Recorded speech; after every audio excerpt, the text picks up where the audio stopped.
I don't know if that can of beer or that can of soda that hit Howie Roseman has upped his game, but he is clicking on all cylinders. We're going to talk about the secondary market. If this is still a Super Bowl roster, and Mr. Lane Johnson, the bank that keeps on giving. This is Victory Mondays. Let's go. I just feel like it's been a while since we've seen an ass whooping. Like I'm talking about like Denver, Seattle ass whooping from fucking. I want that. So from fucking kickoff to the end of the game, just a complete ass whooping. What can I say except you're welcome? Let's hunt.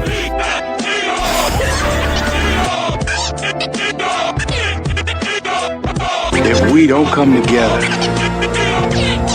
right now on this hollow ground. Where are you going? I'm going to pick a fight. Get some nothing! Are you not entertained? Are you not entertained? Is that why you're here? Let the games begin. This is where we hold them! This is where we fight! This is where they die! Yeah, I think I'm going to Disney World. Gonna have to update, man. No CJ GJ. You know what I mean? That was the best. Yeah. I felt like that was the best part of the video. Yeah. This girl's flying, man. Welcome everybody back for another Victory Monday podcast. I'm the host. They call me Moss Money. And I got my guy with me, the GM in the sky. Ernie B, what's up, bro? What's the word, man? We secondary markets, man. I'm going. Yeah. What do you say? 24/7, 365. Eagles all around the year. Rain, sleet, and snow. Eagles trained to go. Yes, sir. Yes, sir. And then I ain't gonna hold you. I think Howie didn't got a little sharper ever since that hit injury. He's taking a different approach for sure. Yeah, for sure. It's really interesting. Yeah, it is. It is. And let's talk about one of those approaches, man. Let's get right into it. Recent signing. Azeez Ojulari. I think it's how you pronounce it, right? Azeez Ojulari. Yeah. Yeah, Ojulari. He's Ojulari. Yeah, man, another Georgia Bulldog to the Philadelphia Bulldogs. So there's a funny Philadelphia Bulldogs are in full effect. Yeah, I think we have 7 now. If they all become starters, it would be 7 of them. 7. Do you think so? You think 7?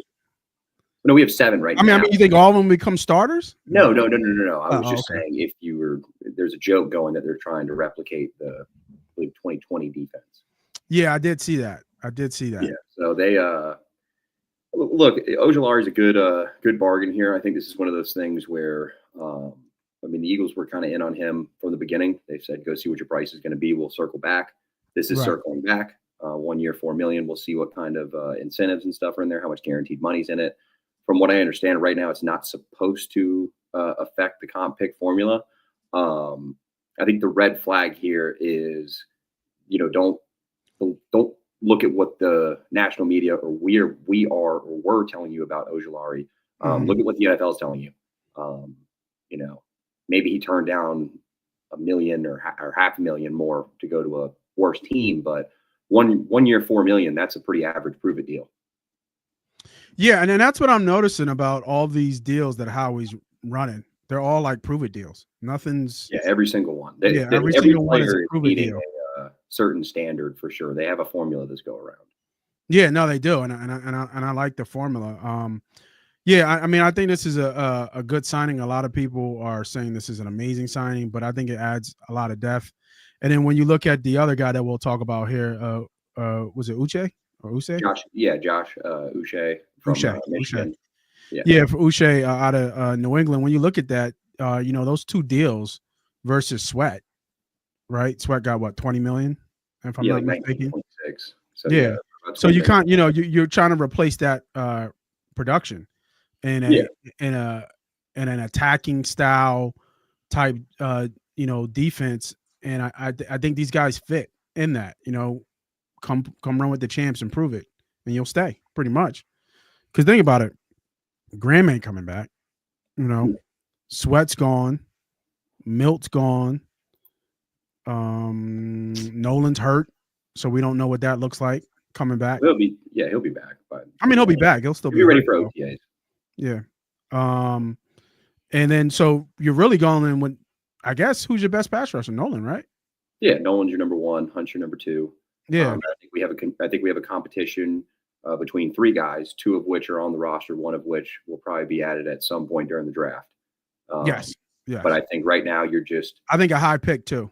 Telling, I agree. I think on day 1 or 2, they're going to be picking sure. some sort of down lineman. This is either going to be a player that's going to back up Carter or be in the mix here at the edge. Oh, you say okay. Like a guy, because Moro Jones was coming to the end of his deal, so maybe a guy that's a bit of a tweener, kind of like a Milton Williams. Somebody that they can possibly get and extend. But there's a lot of upside to Ojulari. He just has not been healthy. He just needs to. He has all the tools. Ojulari has all the tools. He has produced when he has played. It's been some kind of nagging injuries.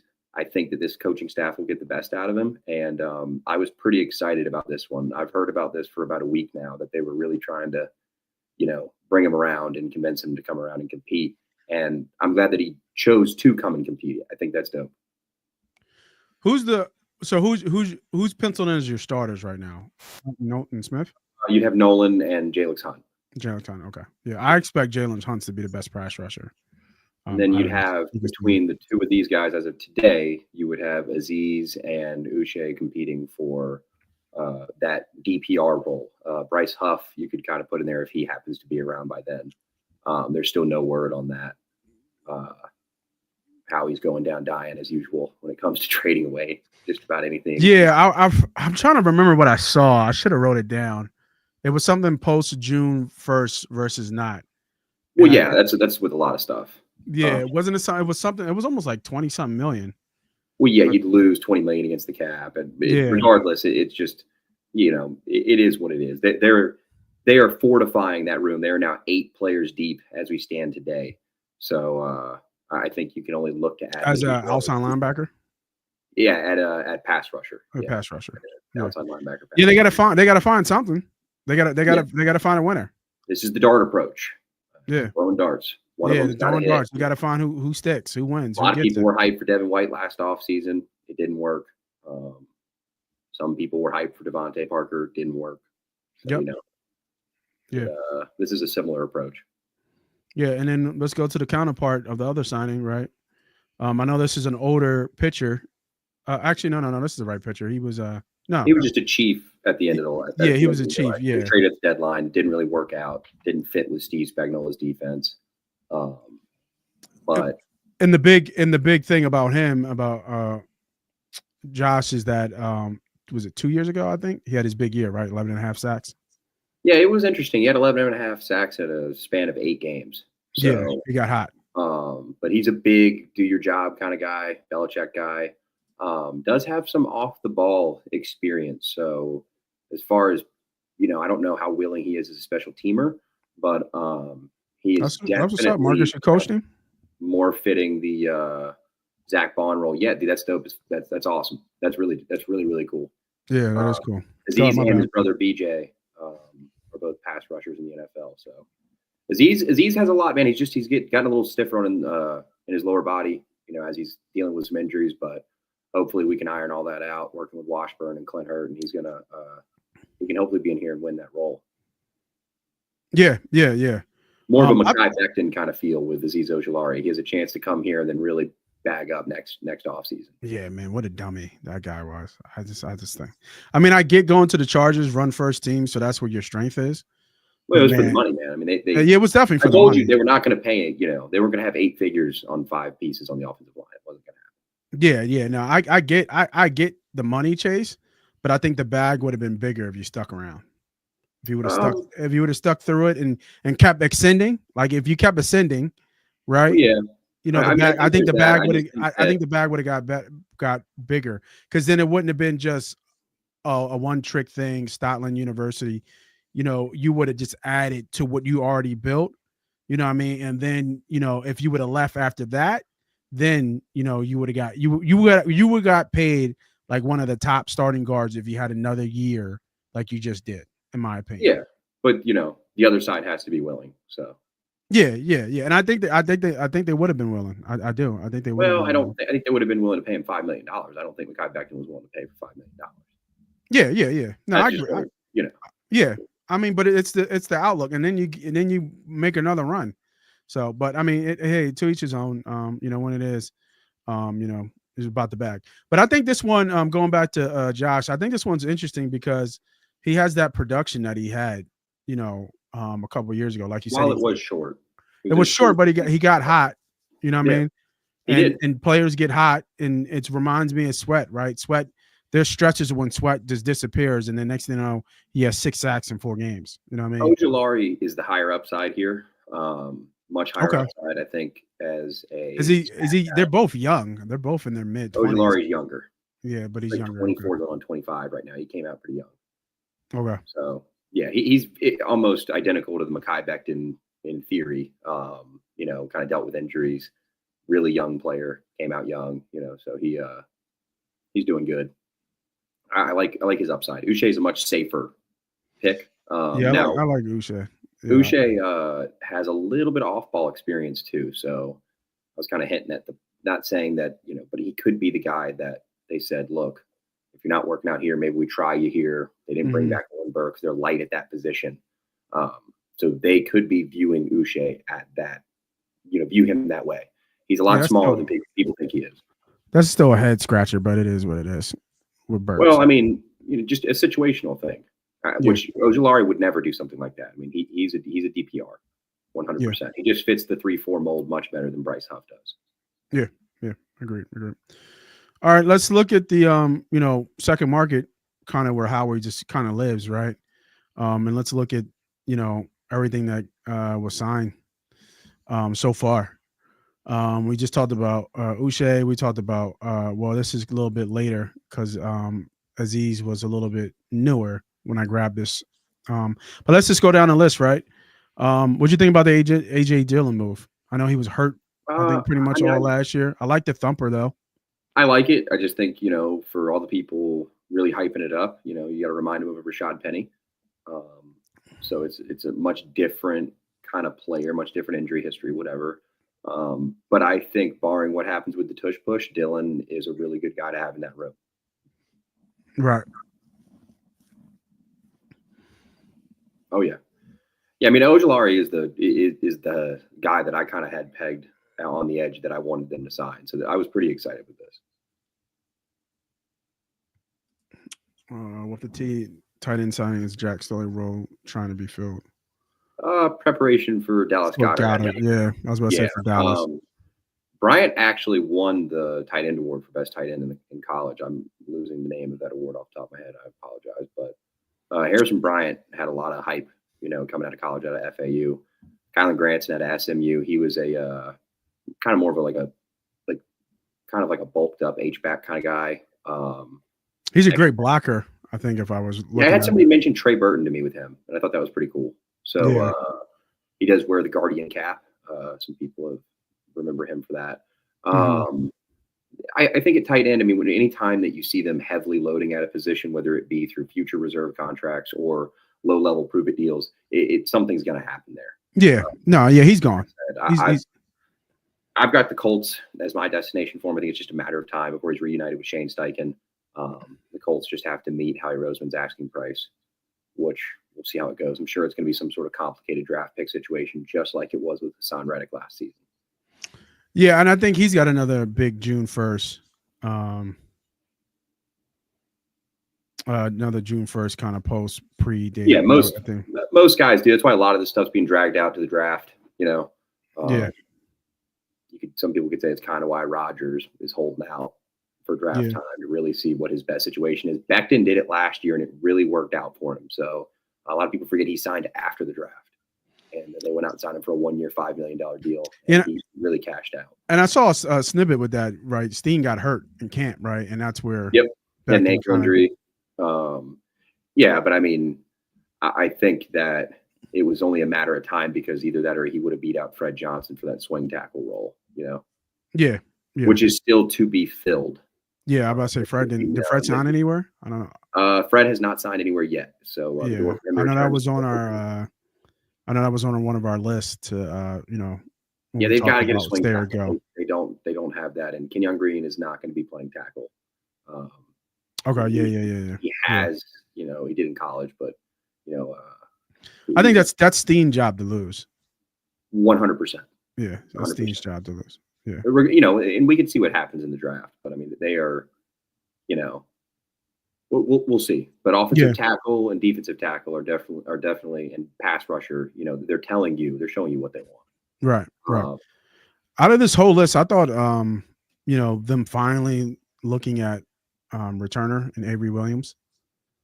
Specials got a little love. This cycle. Blaming Rick Lovato for Jake Elliott's problems. How do you feel about that? Say that one more time. How do you feel about blaming Rick Lovato for Jake Elliott's problems? I didn't hear that. What did you hear? Nothing. I didn't hear anything about that. No, I'm saying that's what they're telling you. They just switched long snappers. It's like the third one in team history or something. It's crazy. Is that Charlie Huglet? Yeah, man. I didn't know who that was. Like when I saw this, I didn't do. Oh, the disrespect. That's why. Yeah, that's why I was lost. I was like, huh? The disrespect. You said Avery Williams. I was like, shit. Am I missing a joke? Oh man.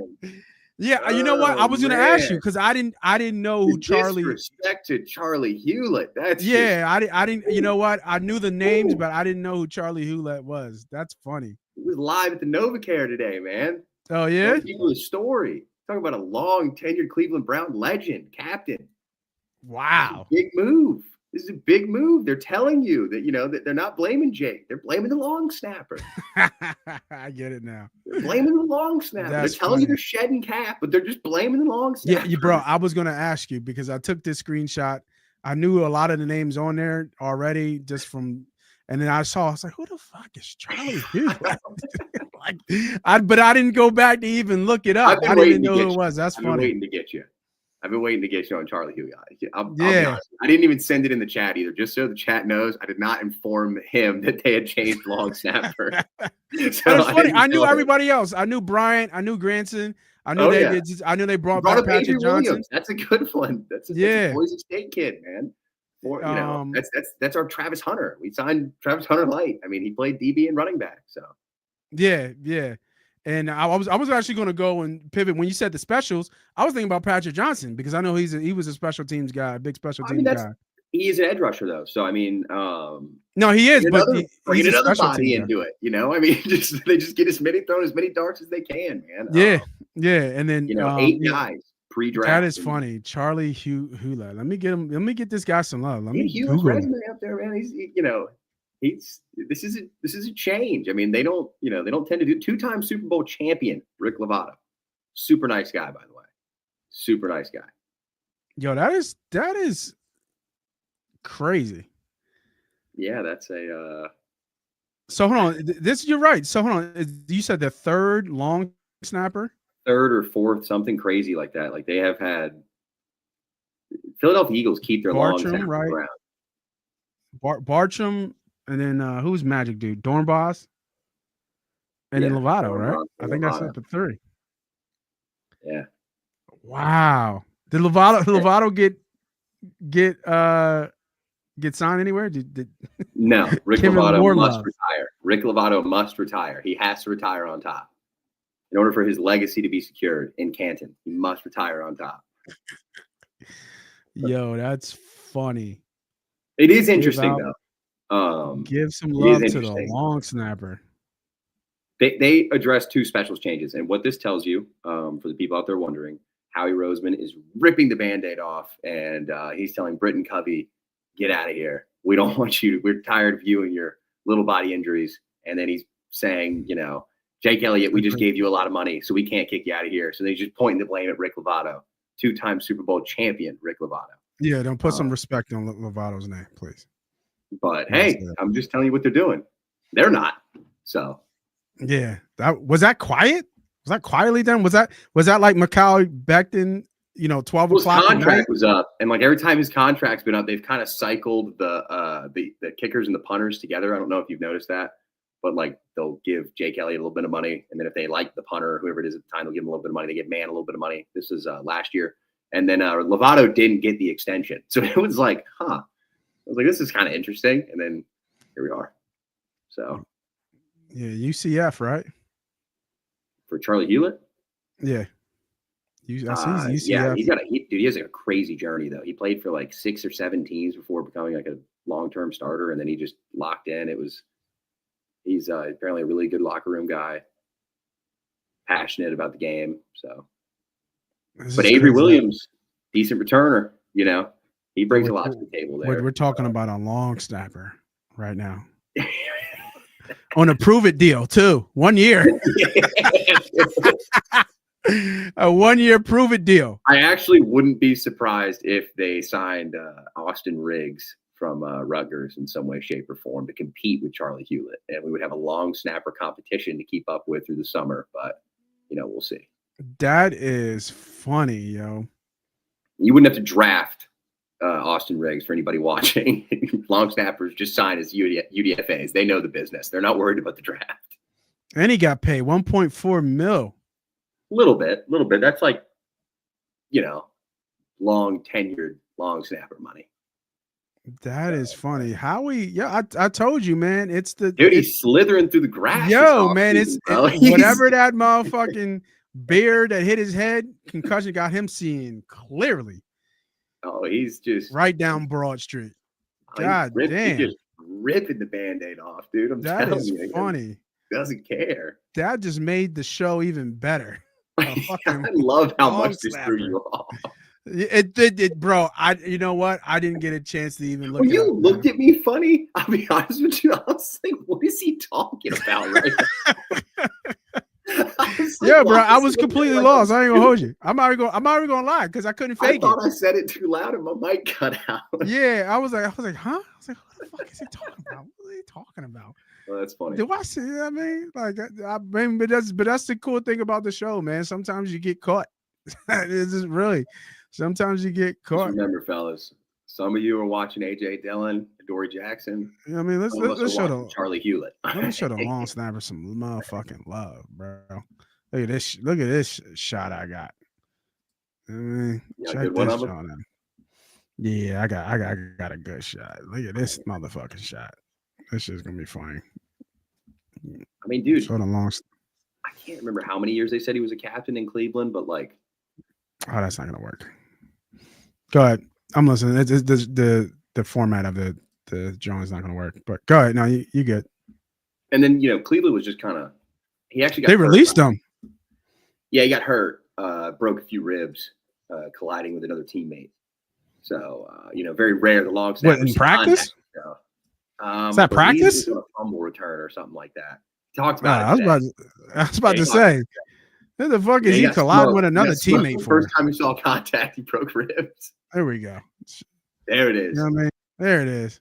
There it is. No, that's the question we need to ask. Who is the new Eagle, Charlie Hewlett? You know what I mean, a dog. Right. Good flow through, right? Look at the fingers. They out. Right. Good flow. Yeah. Good spin. The only long snapper to break ribs in an NFL game potentially too. I don't know if anybody else. That's crazy. Out of the 8 free agents outside of Azeez, that's not on here. If you're looking at this list right now, what would you say is the day one contributor best signing here, you think? I think out of the list of these names, if AJ Dillon stays healthy, I think the way you have it kind of listed, I think Dillon and Uche are interesting because they have a chance to win their job. But Ojulari makes me question what they're doing there a little bit. Makes me think that they're just gonna throw all the gladiators in the Coliseum and let them fight it out. So I think that's what they're doing at edge. Yeah, I think so too. Like I said, Dillon, I don't think he becomes your 2. I think if Williams works out, which is what you're hoping, the only problem is then you do have to designate a roster spot to a player that doesn't technically play a position. While he's talking about Williams too, right? Exactly. So they designated him as a kick returner, punt returner. So they told you they don't even see him as a running back or a DB, which are the only two positions he's ever played at. So I like Dylan Uche there. The Jackson one's interesting because he doesn't fit the mold of any of these guys. Hewlett outside of the box, he's the only guy over 30. Jackson's 29 right now. And he didn't really play a lot last year. So he signed with the Giants, was kind of log jammed on the roster. I guess when he did get some snaps. Dory's been there for a while, right? Yeah, he picked the Giants over the Eagles in 21. Okay, yeah. He had the meeting with New York, and then they were like, oh, he's coming to Philly next. And he was just like, screw you guys, I'm not even showing up. Back when guys were doing that years ago. Now they're showing up for ham sandwiches. So facts. Which is what he signed for, by the way, was a ham sandwich. So he turned down the bag first go around. Harrison Bryant, like I said, you're talking about, I think on offense, I'm going to go two. I'm going to go Bryant and Dillon. And then I think on defense, it's got to be Uche and Ojulari, four most exciting players. I think Granson and Williams could kind of sneak a role. And I think what you said about Patrick Johnson, too. You remember how I hated Devontae Parker last cycle? I think I gave Paris Campbell a little shade, too. That's how I kind of feel about Adoree Jackson. I'm just kind of like, you know. Well, he's a vet. He's a vet. He's got starter. Yeah, but I feel like he's just there to push Keely Ringo. Like, they really want 23-year-old Ringo, which I think he's still 22 right now. He might just turn 23 soon. I think they really, really want him to take that step. But I think Jackson's a good player to push him. That's not too much. Yeah, I don't think he'll probably win it, but I think that's going to be a sore spot, in my opinion. Well, we'll see. See how they handle it, but I mean, at some point you have to. Because corners are like receivers, right? It's like year 3, right, where they really kind of come along. That first year or two, that they kind of get their feet wet, they kind of get going. Obviously, the stars kind of take off from jump, but it's really like guys who need to develop is where you see year 3, year 4 is for corners, especially a 4th rounder. Like right, a young guy with the skill set ofRingo. I mean, he has all the tools, man. I mean, you know this. He has all the tools in his body. It's just a matter of. I don't think so. I think he's. I don't. The tool that I think he's missing is, quick, twitchy, movements. Like straight line, he's fine. Straight line, you do a 9, maybe you even do a deep post. He's got the athletic skill set and the makeup speed to actually catch or to be able to cover ground. But you get somebody who can like Puka or trying to think of another like Devontae's a little bit different because he's got big size. Pause. I'm trying to think who's a good route runner who's not like on our own team. Like if you put Slim Reaper on him, yeah, right. Yeah, cook his ass. He cooked him already, right? Like somebody who could just run routes. You know what I mean? Yeah, but the way we play, though, how many double moves was Darius Slay getting beat on this past year?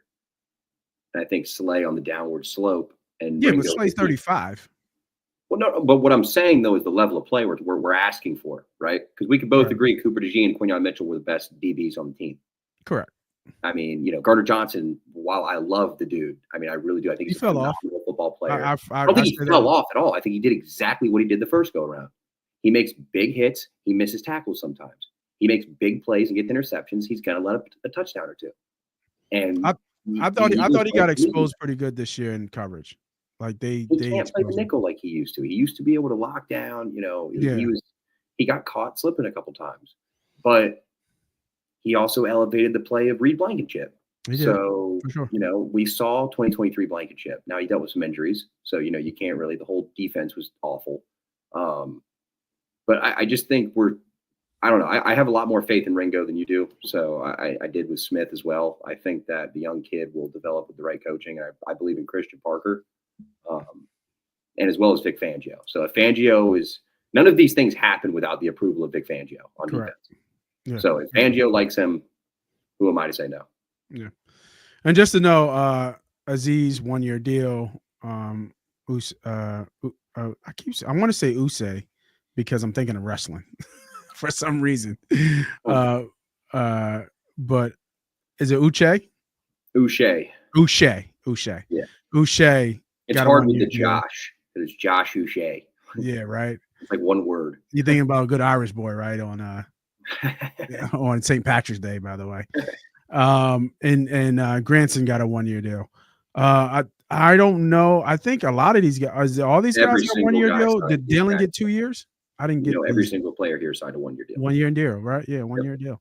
Yeah, exactly. So, like you said, it's already kind of on on the wall here, and when you gain so much, you lose so much, but you also gain a lot back. Here it is. I think it was. I want to give some credit to whoever posted this, whether they made it or not, don't know. But on Twitter or X, as you call it, at Eagles Burner, was the guy who I got this to. So I just want to make sure I say that because I didn't make this up. I want to give credit to the creators. But this is the draft picks, right? We got 2025 coming up here, and then look at 2026. Like I said, that motherfucking can then opened up a brand new part of Howie's brain. What's that? 1, 2, 3, 4, 5, 6, 7, 8, 9, 10, 11. What's that? 12 picks in the first 4 rounds, and 2 drafts. That's pretty crazy. I would expect them to be willing and dealing. I expect some of these 2026 picks to be flipped and to moving up in 2025. You're my GM, man. What do you think about what you're looking at right now? Well, 4 of them, which would max out the comp pick formula, are not available until they're awarded on like the new league year day, or the day beforehand. So you can't trade those yet. So there's a I'm thinking about draft day. That's what I'm thinking. Well, yeah, but I'm just saying, like, some of those 2026 picks, while they're projected to be, and they're going to operate as if they are, they could get screwed on it based on performance of a player. So, like, Ojulari is at $4 million, right? He's kind of near in that where you would want to erase the $7.5 million from Isaiah Rodgers. Well, right now they're saying Isaiah Rodgers is a 6th-round pick. Well, if Ojulari goes out there and gets 15 sacks or something crazy like that, and just blows up, then they're gonna, he's gonna affect the formula. As far as the draft goes this cycle, I expect them to be more aggressive to adding to 2026 picks even more, as opposed to dancing around in this year's draft. I think they're going to do some moving forward and moving backwards, but I think they're going to do what they did last year, and they're going to acquire even more future picks, maybe even some in the 2027 draft. Do you think so with that saying, because we haven't really dug deep in the draft yet, but from what you're doing so far in the draft, is this a weak draft class? Yeah, weaker than usual due to the weight of last year's. And if there's a strength in this class, what would it be? The trenches. Trenches. O and D line. Yeah. I mean, there's only a couple guys at the top, so it's a little light there. But on both sides of the ball, or just one side? Both sides of the ball. Mm-hmm. It's a light. It's real heavy at the top, and then it just gets bad. It just falls off for every position. But a little QB shallow, obviously, as everybody knows. Yeah. So I think that's changing it. The RBs are coming up a little bit. Not my favorite wide receiver class. Not my favorite corner class. There's some guys here and there. I just expect Howie to be. Yeah, there's not a lot of big stuff. I'm just thinking. It's going to be. I wouldn't be surprised if come the end of the night on first night that we haven't made a pick. I could see them just trading out, getting some more stuff. Who knows? It could be for a player. I don't know. We'll have to see. But as of right now, it's been in-house maintenance. And it's been spring cleaning for Howie Roseman, if you want to be honest with you. And his main job has been, here's your Super Bowl ring, and Jeffrey Lurie said, now I want my cash back. So that's what he's been doing, is just getting some money back for the Eagles. Yeah, no, I agree.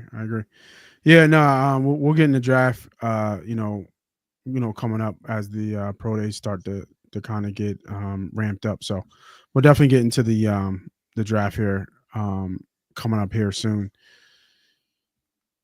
So here's a great question, I think. The way this roster is built right now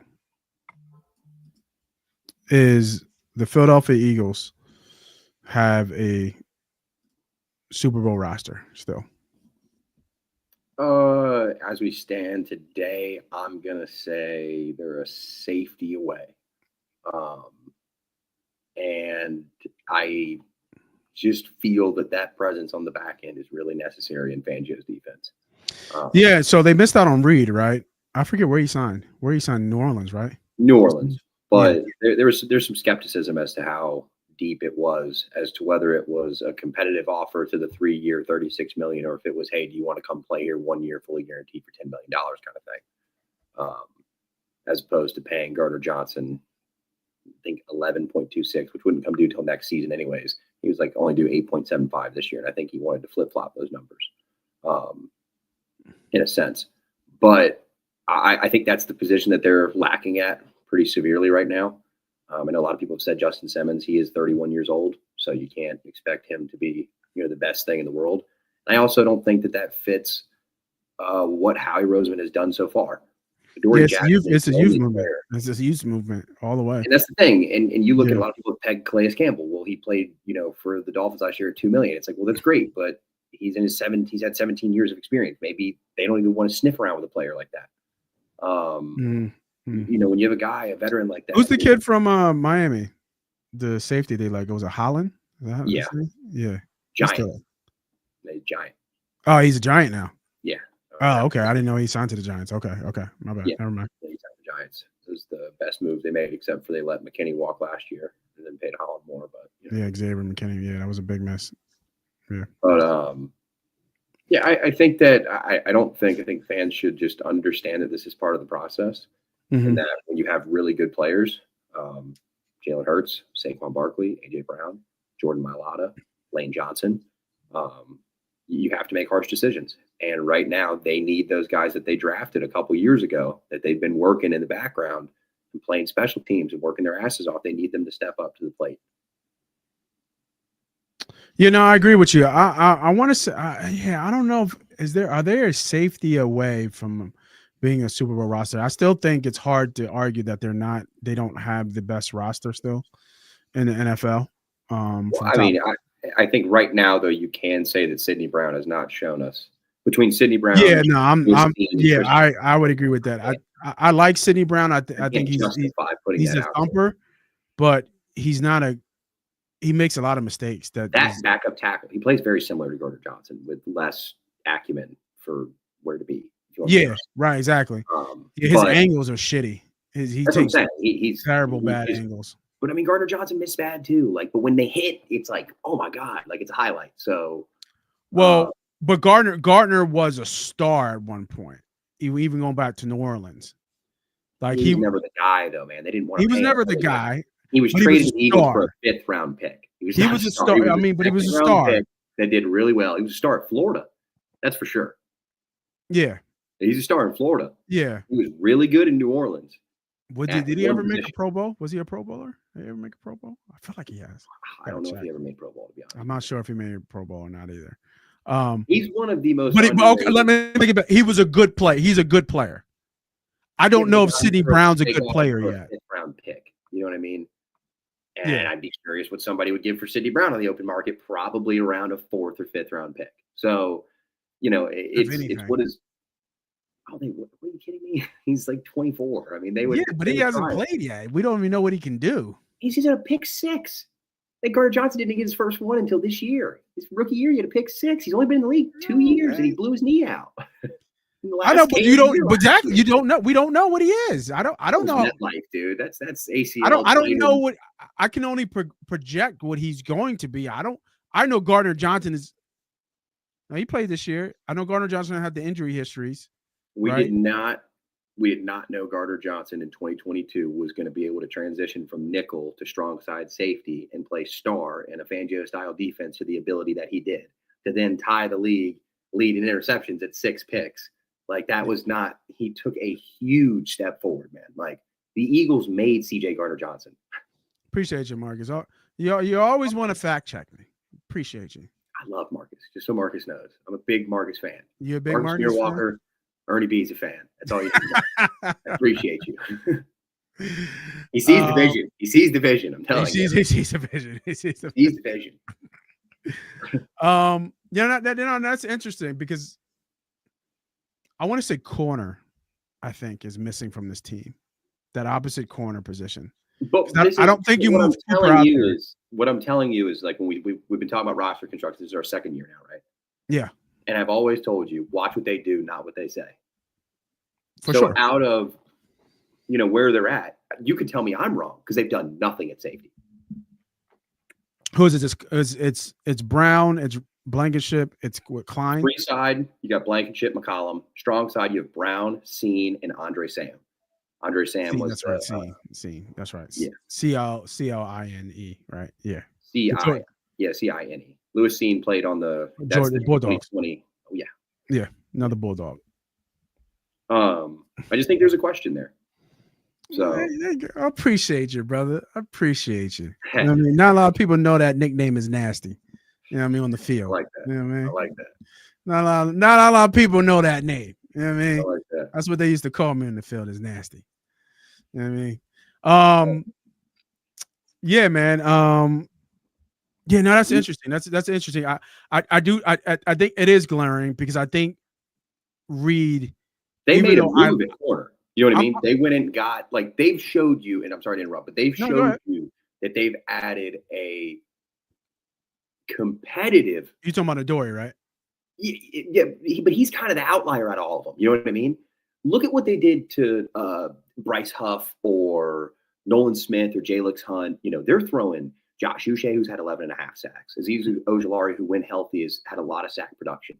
Mm-hmm. They're bringing Patrick Johnson back, who they know is a core special teamer. You know what I mean? Who knows, how to play in this defense. I mean, he was a last man cut last year.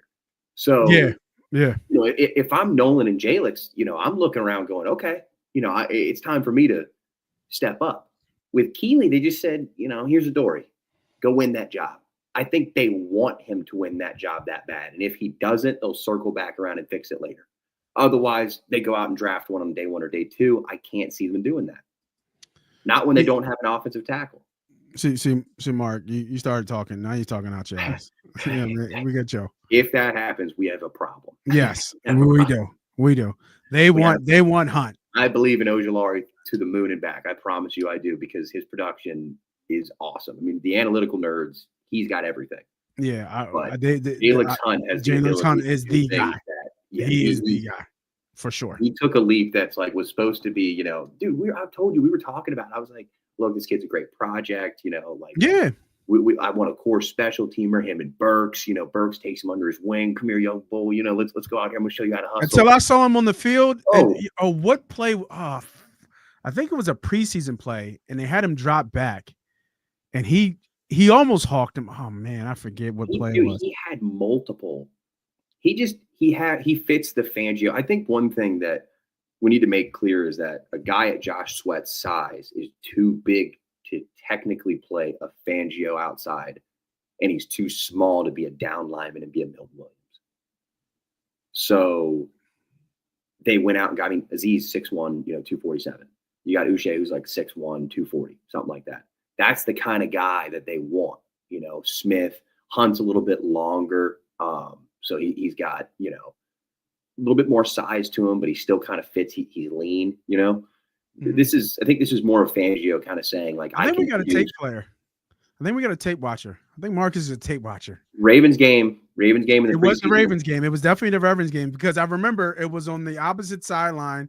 It was to the defensive left. He dropped back in coverage, and it was a wheel route or something. And I'm like, who the fuck is that moving like that? He didn't catch him. But it was just like, are you chasing down a receiver right now? Like, what are we doing? He's some twitchy, cool, bro. Hunt is super twitchy. He is twitchy, man. Him and Smith, from an athletic standpoint, like, you're talking about, that weight room's got to be fun to be around in those dudes. Like, they're doing, like, I bet those dudes jump out the gym. You can't imagine what happens when they get around a basketball hoop. Yeah, for sure. for sure, for sure. So I think we're both in the same area, right? It's the back half of the defense to kind of raise up the level. I think the pass rushers will be fine. I do like the dart throw type deal. As long as you have Carter, up front, I think you'll be okay up front. He's just enough to make up front Well, you work. said you have Davis, who in the playoffs played more snaps and really showed up. So Yeah. you have Ojomo, played more snaps. Do they really get showed up. signed? Do you think him and Cam get signed this year coming up? Or you think They're eligible. I know they're eligible. So do you think him, Dean, that also includes Keely Ringo, are all eligible. Cam is first up. Yeah, I agree. Yeah, for Cam sure. will be first up. So that's already that's happening. Top three paid center. Top 5 for sure. I'll guarantee it. You can book it. He will guaranteed. be. Cam Jurgens will be a top 5 center before week 1. So his deal gets done this year, you think? Yeah. They're always gonna get ahead. They are not gonna wait like a team like Dallas does. They will always get ahead. I love Dallas slander. Well, I mean, just for people that don't understand, Jamar Chase's number just raised Micah's number. So even though they play different positions, he's looking at it going, "Oh, I I thought paid Miles did that by non-quarterback." himself. I don't think Miles already. Oh no, they do. Oh, they all do. Trust me. Yeah, it's extremely competitive. That's why the AAV is so. That's why that number is so important. So that on the annual average, it'll be there.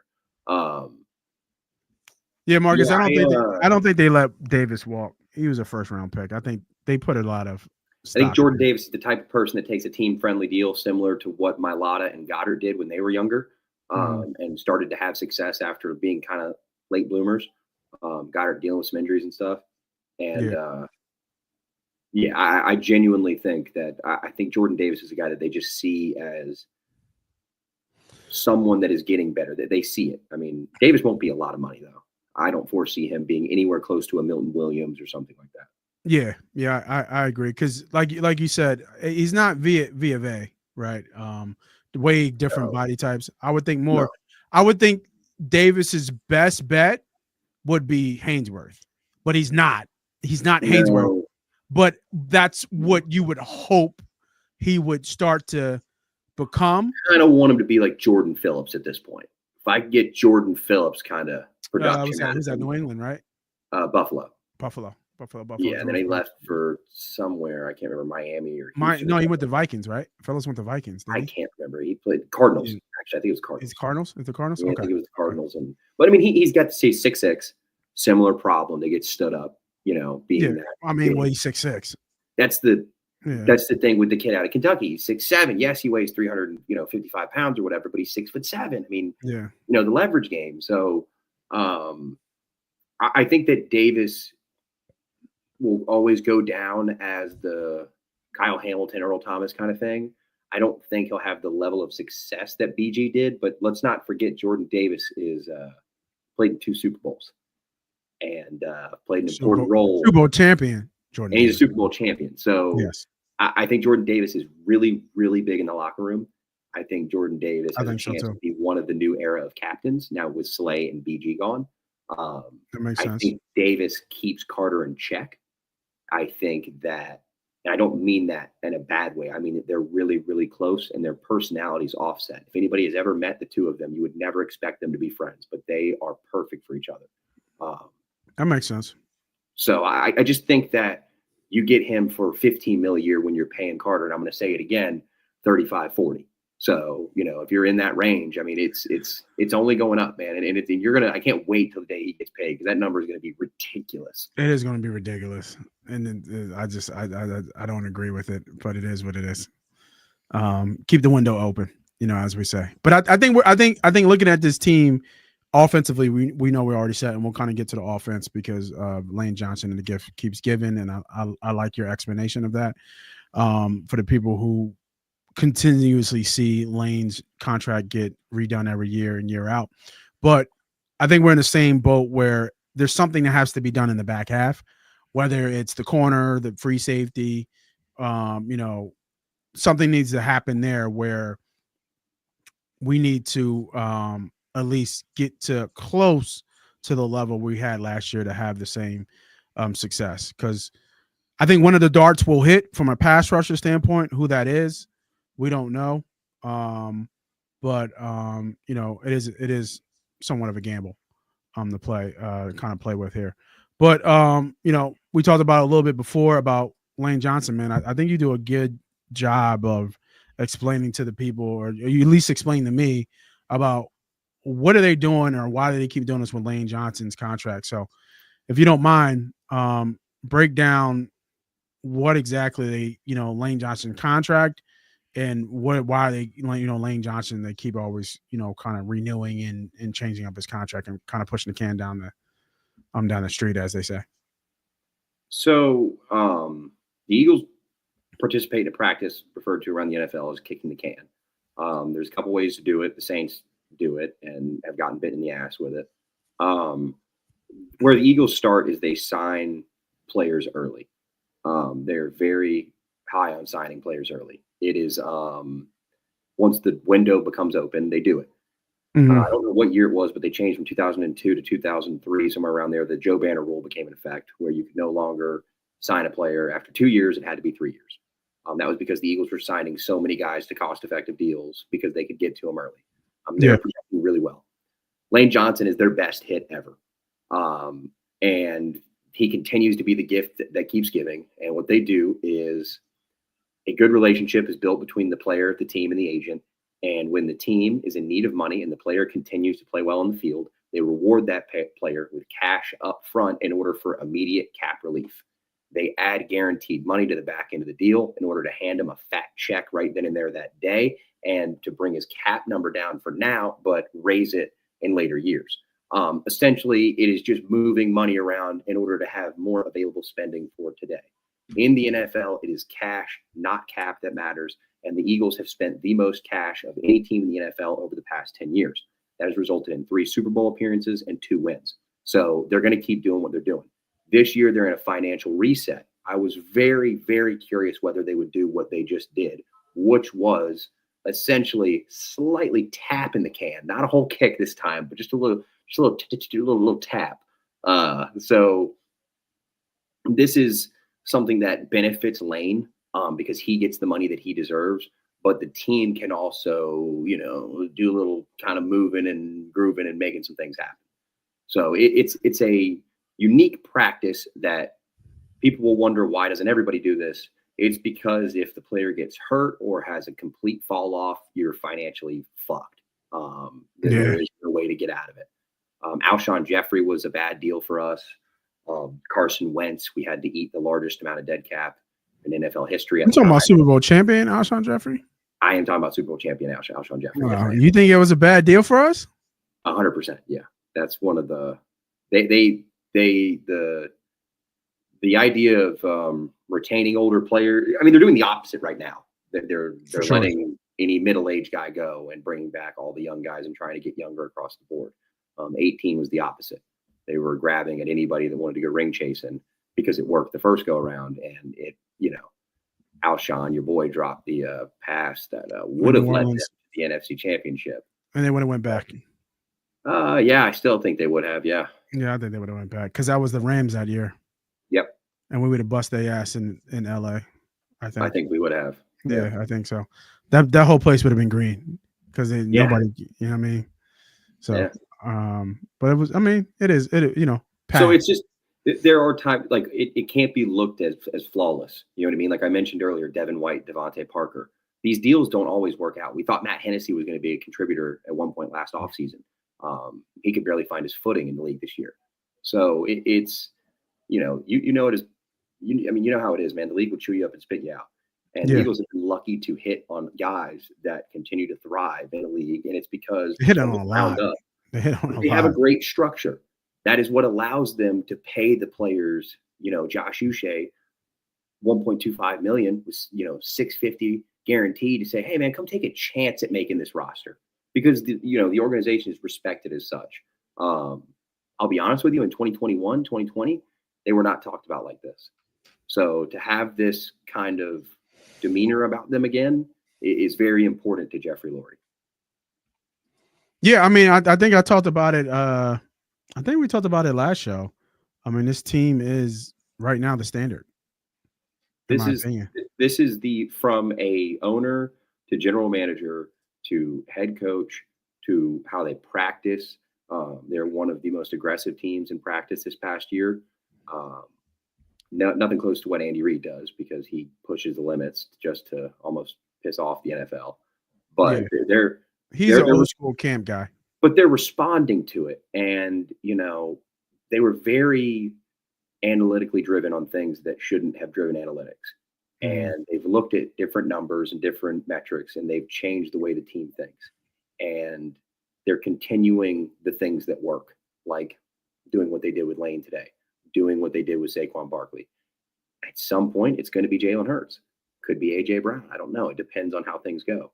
But Dallas Goedert, C.J. Gardner-Johnson, those are guys that are just getting eaten up by the machine.